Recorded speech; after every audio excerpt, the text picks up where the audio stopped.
చాలా సంతోషం.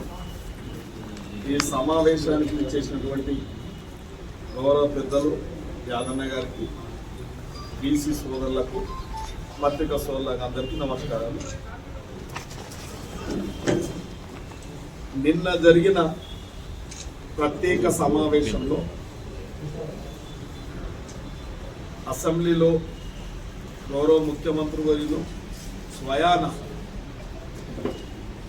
సామాజిక, ఆర్థిక, విద్య, ఉపాధి, రాజకీయ కులగణన సర్వే ఏదైతే ఉందో గత ఎన్నికలలో రాహుల్ గాంధీ గారు కామారెడ్డి వేదికగా తెలంగాణ రాష్ట్రంలో దేశంలో బీసీల కులగణన చేపట్టడం జరుగుతుంది. జనాభా ప్రాతిపాదికన రాజకీయ అవకాశాలు, ఉపాధి అవకాశాలు, సామాజిక అవసరాలు తీర్చడానికి ఒకే ఒక మార్గం కులగణన అని రాహుల్ గాంధీ గారు చింతన్ శిబిరన్ ఏదైతే సిడబ్ల్యూసి నిర్ణయం తీసుకుందో భారత్ జోడో యాత్ర చేపట్టి ఈ భారతదేశంలో స్వాతంత్రం వచ్చి 76 సంవత్సరాలు అవుతున్నప్పటికీ అసమానతలు, వివక్షతలు, అణచివేతలు,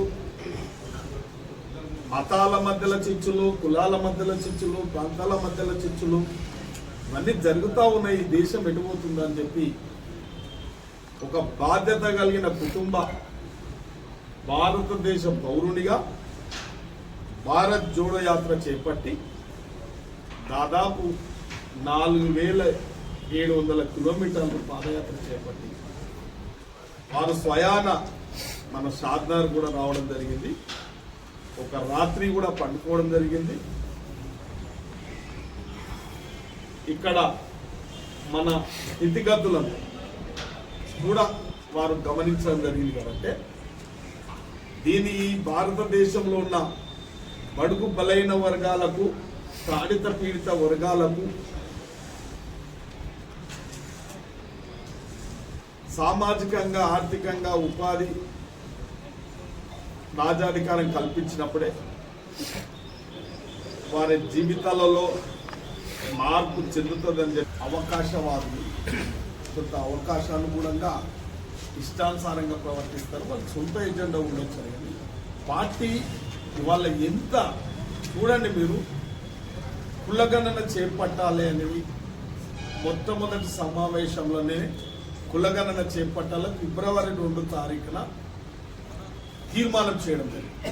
దానికి ఒక కమిటీ ఏర్పాటు చేయడం, దానికి ప్రభుత్వ యంత్రాంగాన్ని ఒక స్పష్టంగా ఏ ఒక్కరు కూడా సర్వేలో విస్మరించదు, సర్వేలో పాల్గొనాలని చెప్పి కొందరు కుట్రలు కూడా ఉన్నాయి. మీ అందరికి తెలుసు కుట్రలు అనేది. కొన్ని వర్గాలకు ఏంటంటే సర్వే చేస్తుంటే కొన్ని కుటుంబాలు వారు అక్రమ సంపదనలు, వాళ్ళ యొక్క ఆస్తులు, అంతస్తులన్నీ కూడా బయటకు వస్తాయనే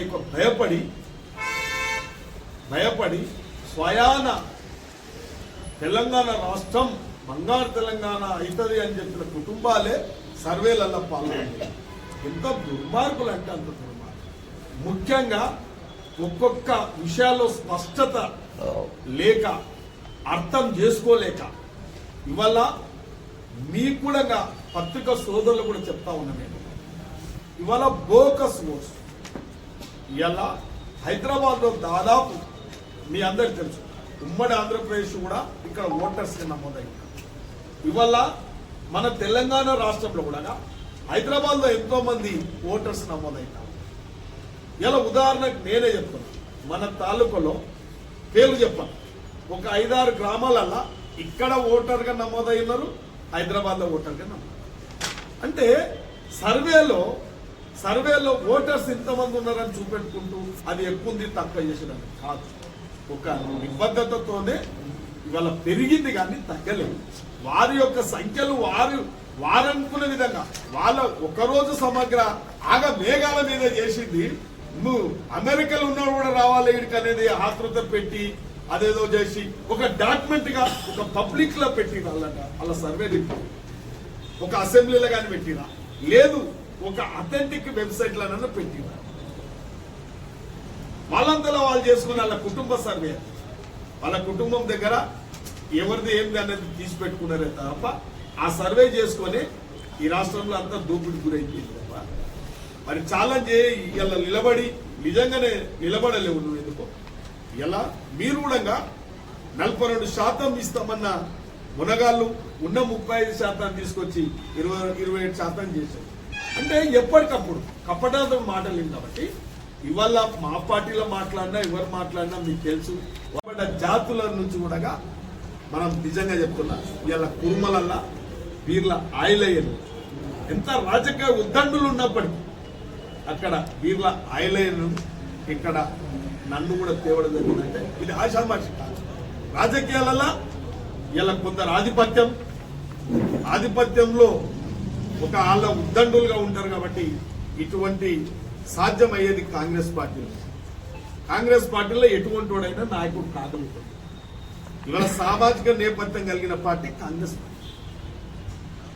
ఇలా కాంగ్రెస్ పార్టీ ఇచ్చిన అవకాశాన్ని మనము ప్రజలకు నమ్ముకున్న వారికి న్యాయం ధర్మంగా నడవాలి కాబట్టి ఇవాళ వారు ఇచ్చిన అవకాశాన్ని సద్వినియోగం చేసుకుంటూ కాంగ్రెస్ పార్టీని బలోపేతం చేస్తూ రాష్ట్ర ముఖ్యమంత్రి వర్యులకు నేను ప్రత్యేకంగా వారి యొక్క నిర్ణయాలలో కానీ వారి పరిపాలనలో కానీ నేను ఎప్పటికప్పుడు వారికి అండగా నిలబడతాం.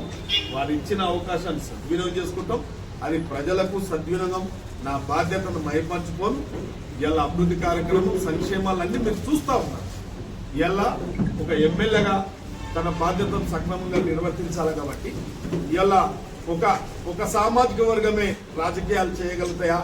నిజంగా ఇంత పెద్ద మోస్ట్ బ్యాక్వర్డ్ క్లాస్ కూడా ఒక అధికారాన్ని అప్పచెప్తే నిలదొక్కుకోగలుగుతున్నాడా? ప్రజలకు ఇవ్వవలసిన ఫలితాలు కానీ ప్రభుత్వ ఫలాలను కూడా ఇక్కడ నిర్లక్ష్యం చేస్తున్నాడా అనేది కూడా ఈ సమాజంలో ఎంతో మంది మేధావులు పత్రిక సోదరులు కూడా ఉంటారు కాబట్టి అటువంటి దానికి తావునియకుండా ఈ యొక్క కాంగ్రెస్ పార్టీ ఇచ్చిన అవకాశాన్ని, రాష్ట్ర ముఖ్యమంత్రి వాళ్ళు ఇచ్చిన అవకాశాన్ని, షాద్నగర్ ప్రజలు ఇచ్చిన అవకాశాన్ని సద్వినియోగం చేసుకోవడానికి అన్ని వర్గాలను ఒక సమానత్వంగా చూసి అందరికీ న్యాయం జరిగే విధంగా కూడా ఇక్కడ పరిపాలన చేయాలని కూడా నా ఉద్దేశం. కాబట్టి ముఖ్యంగా రేపు రాబోయే కాలంలో మంచి భవిష్యత్తు ఉన్న బీసీ వర్గాలు కూడా రాజకీయంగా చైతన్యం కావాలి. ఇవాళ అందరికి అవకాశాలు రాజకీయాలలో వస్తాయి, చెప్పి రావు. కాబట్టి ఈ కాంగ్రెస్ పార్టీ ఎప్పుడు బీసీ వర్గాల పార్టీ కాబట్టి సామాజికంగా ఆర్థికంగా ఉపాధి రాజకీయంగా ఈ కులగణన చేపట్టడం వల్ల అందరికి అవకాశాలు వస్తాయి. కాబట్టి ఆ రకంగా మనం అందరం కూడా రాజకీయాలలో చైతన్యం ఎప్పటికప్పుడు చైతన్యం కావాల్సిందిగా నేను నియోజకవర్గంలో ఉన్న ప్రతి ఒక్క బీసీ బిడ్డ కూడా విజ్ఞప్తి చేస్తాను.